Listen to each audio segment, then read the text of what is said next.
आज मैं आपको बताऊंगी वचन किसे कहते हैं उसके बारे में और इसके नियम।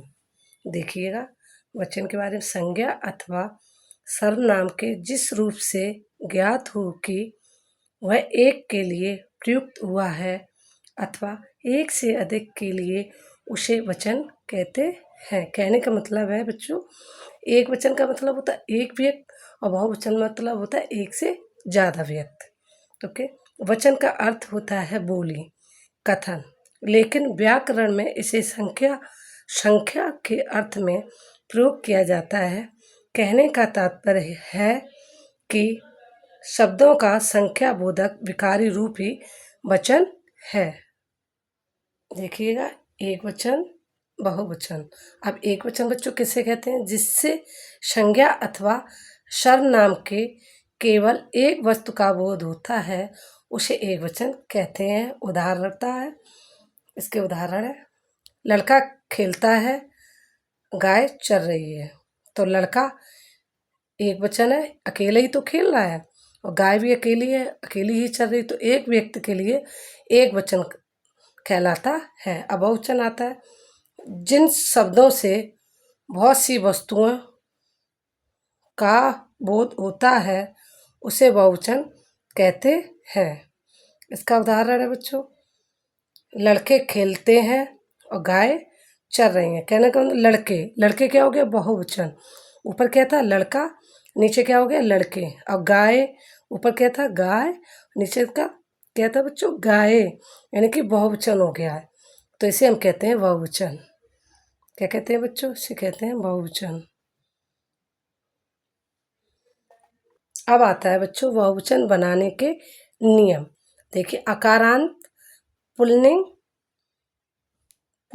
पुल्लिंग, अकारांत पुल्लिंग शब्दों के आ को ए बनाकर बहुवचन बनाया जाता है। जैसे लड़का, क्या हो जाएगा? लड़के। कहने का मतलब का प्लस आ बराबर का, तो यानी कि बड़ा आ। अकारांत का मतलब बड़ा आ, बड़ा आ को हम का प्लस ए बराबर के ए में परिवर्तित कर देते। एक की क्या? ए से ए, एक ए सीढ़ी है, तो इसकी एक मात्रा होती है ए, इसे कै, इसे का प्लस आ का प्लस ए कै। ओके बच्चों। अब देखिए बच्चों, इकारांत, इकारांत, इकारांत, उकारांत तथा उकारांत शब्दों के रूप दोनों वचनों में एक समान बने रहते हैं। इनके रूप नहीं बदलते हैं।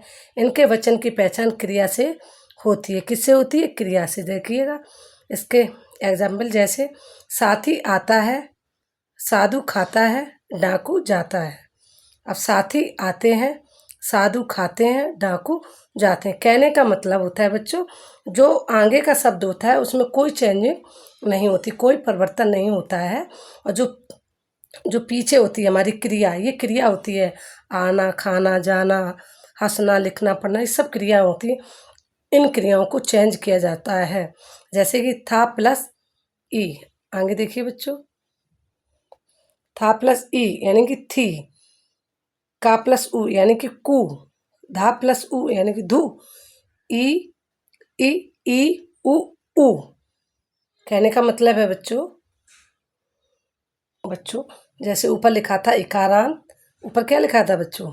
इकारांत, ई यानी कि छोटी की मात्रा, ई यानी कि बड़ी की मात्रा, उ यानी छोटी की मात्रा, उ यानी कि बड़े उ की मात्रा। कहने का मतलब यही था कि जिनके अंत में, यानी कि जिन जो हमारी सब्जेक्ट होता है उसके मतलब लास्ट में बड़ी की मात्रा हो, छोटी की मात्रा हो या बड़े ऊ की मात्रा हो, उनमें उनके अंत में ए जोड़ देते हैं, यानी ए की मात्रा हम लगा देते हैं। अब आता है बच्चों अकारांत स्त्रीलिंग, एक वचन संज्ञा के अंत में ए या ये लगाकर बहुवचन बनाए जाते हैं। जैसे शाखा, शाखाएं, कक्षा, कक्षाएं।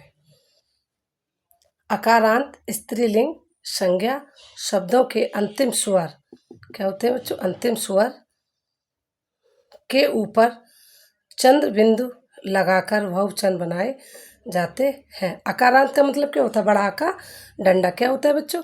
बड़ा का डंडा। जो बड़ा का डंडा लगा होता है उसे हम अकारांत बोलते हैं। जैसे चिड़िया, तो बड़ा का डंडा लगा है तो चिड़ियों। डिबिया, डिबियो। खटिया, खटियों। समझ गए बच्चों? खटिया, खटियों। अब अगला नियम है बच्चों, अकारांत स्त्रीलिंग शब्दों का बहुवचन संज्ञा के अंतिम स्वर आ को ए कर देने से बनता है। कहने का जो अंतिम स्वर होता है, स्वर का, ना और ता, ये अंतिम स्वर होते हैं अकारांत के। अकारांत यानी छोटा आ के, तो उसको हम ए में यानी एक मात्रा लगा दें। जैसे पुस्तक, पुस्तकें। बहन, बहनें। बात, बातें। अब आता है बच्चों इकारांत और ईकारांत स्त्रीलिंग संज्ञा शब्दों में ई को हस ई करके उसके बाद यो लगाकर अर्थात ई या ई को यो कर देने से बहुवचन बनता है। इकारांत का मतलब छोटी, ईकारांत का मतलब बड़ी, यानी छोटी की मात्रा और बड़ी की मात्रा बच्चों। जैसे तिथि, तिथियों। चुटकी, चुटकियों। रानी, रानियों। राशि, राशियों। देखिए छोटी की मात्रा है बच्चों, बड़ी की मात्रा है, इसमें बड़ी की मात्रा है, इसमें छोटी की मात्रा है। कहने का मतलब है छोटी की और बड़ी की मात्रा मिलाकर इसमें यो कर देते हैं, यानी चंद्र बिंदु लगाकर बहुवचन बना देते हैं। अब आता आ छोटा, बड़ा, छोटी, बड़ी को छोड़कर अन्य मात्राओं से समाप्त या अंत होने वाले स्त्रीलिंग, क्या बच्चों? स्त्रीलिंग संज्ञा शब्दों के अंत में ए जोड़कर बहुवचन बनाया जाता है। अंतिम स्वर यदि उ हो तो उसे हस उ करके ए लगाते हैं। समझ गए बच्चों? उ यानी बड़े ऊ की मात्रा और उसको हस करके यानी छोटे ऊ की मात्रा करके ए लगाते हैं, यानी कि चंद्र बिंदु ऊपर लगाते हैं। ए से एड़ी के ऊपर ए करके पूरा ये वाला लगाएंगे। जैसे देखिएगा बच्चों, जैसे बहू, बहू है। वस्तु, वस्तुएं। माता, माताएं। समझ में आ गया? जैसे बड़ा ऊ है, छोटा ऊ है, बड़ा आ है,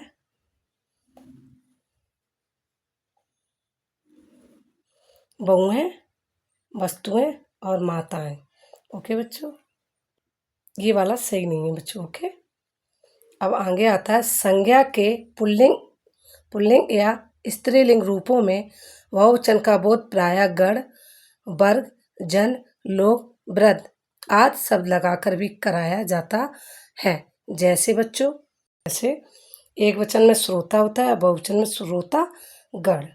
अब इसके बाद आता अधिकारी, अधिकारी वर्ग, दर्शक, दर्शकगण, पाठक, पाठकगण, आप लोग, वृद्ध, वृद्धजन। ये एक वचन है बच्चों, ये बहुवचन है। एक वचन का बहुवचन ऐसे बनता है। ओके, अब है गण। गण शब्द बहुधा मनुष्यों, देवताओं और ग्रहों के साथ आता है। यानी गण कहाँ लगाते हैं? जहाँ मनुष्य होते हैं, देवता होते हैं और ग्रह जो हमारे होते हैं, उनके साथ हम लास्ट में गण लगाते हैं। जैसे होता है देवतागण, अप्सरागण, बालकगण, शिक्षकगण, तारागण इत्यादि। ओके, अब आता है वर्ग तथा जात।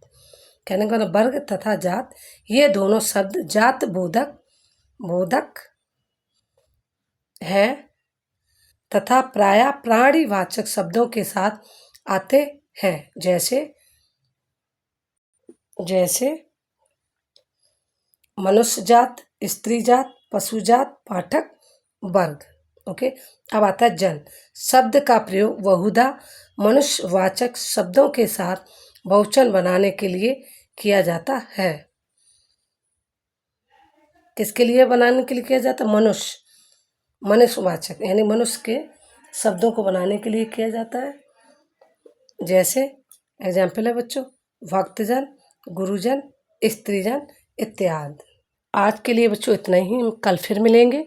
अगर आपको हमारा वचन अच्छे लगें तो आप लाइक और सब्सक्राइब कर दीजिए। बाय।